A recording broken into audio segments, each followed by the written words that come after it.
My name is Emilie Bouvet-Boisclair. I'm an artist. I've been living in Chicago for 2 years now, and I moved here for the scene, which I've really been enjoying so far. I'm originally from Ontario in Canada, but I've been living in the US on the East Coast for most of my life.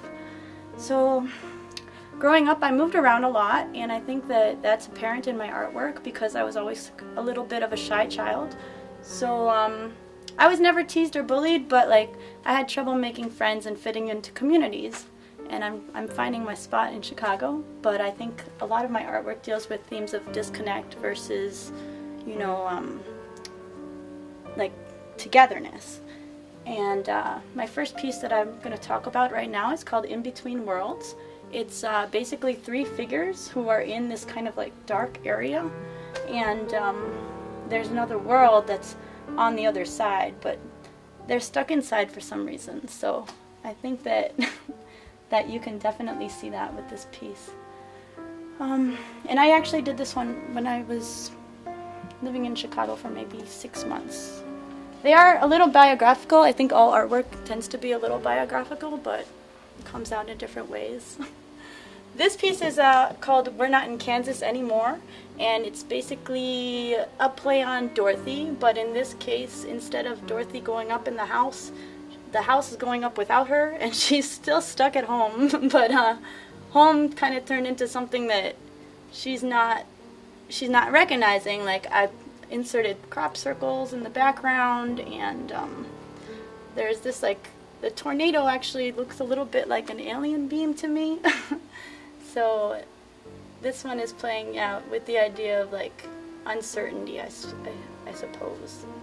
And I know I talked a little bit about how the graffiti sort of lends itself to the piece, but it does make it feel a little bit more like jarred and not perfect, so I definitely like that a lot.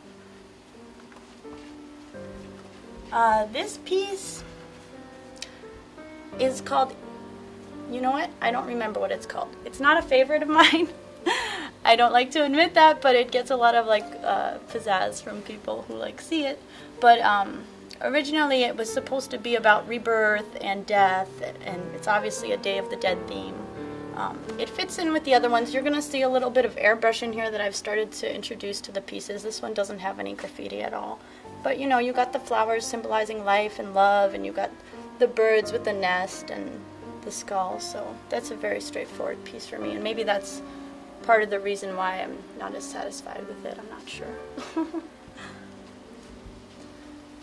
This piece here is called In the End. As you can see, it's like little Day of the Dead babies a little bit. I'm really fascinated with that theme. There's a very like prominent Hispanic population in Chicago, and I've enjoyed like getting to know that culture, and I'm really fascinated with those ideas. But you've got the volcanoes, which are kind of apocalyptic, and each baby has its own stork, which is like taking it away. And again, I think this one is playing more with it's a cool, I like the concept, but it's also more about like the design and like repetition, which is something I've actually been exploring in some of my other paintings. So, but it does fit into this theme nicely. And then last but not least, this would be my most recent one. This piece I did while I was going through a separation with an ex-boyfriend now, but it's kind of about renewal, I guess. And you see a figure sleeping, and the other figure is the female, and she's like growing. And I think that during like difficult circumstances, people change. There's also like a lot of detail with these little worms and stuff, and that's like symbolizing composting and decay and something coming out of decay that is good, I think. So that is a small selection of my work. I'm doing a couple pieces, but the one I was working on this morning has to do with repetition again, and it's actually a series of sparrows, which are also done in inks, and it's like tons of sparrows, and they're all centered and flying towards this one nest, which has like these rock shapes in it, which are emitting light throughout the piece, which I'm going to do in in airbrush, so that'll give it a really soft feel. And there'll also be like some small graffitied sparrows in the background too. It's gonna look pretty cool. And another thing I've been working on is a volcano series, which are diptychs. So each volcano will have a cup. It's going to be a realistic volcano, and then one with something else erupting from it, from the smoke, because you can always see things in smoke. So that's another project that I'm excited about. My work can be found at emilieb2.com, and there's a link on there to my Etsy page as well. And Emilie is spelled E-M-I-L-I-E, so and B-S-Q-U-A-R-E-D.com.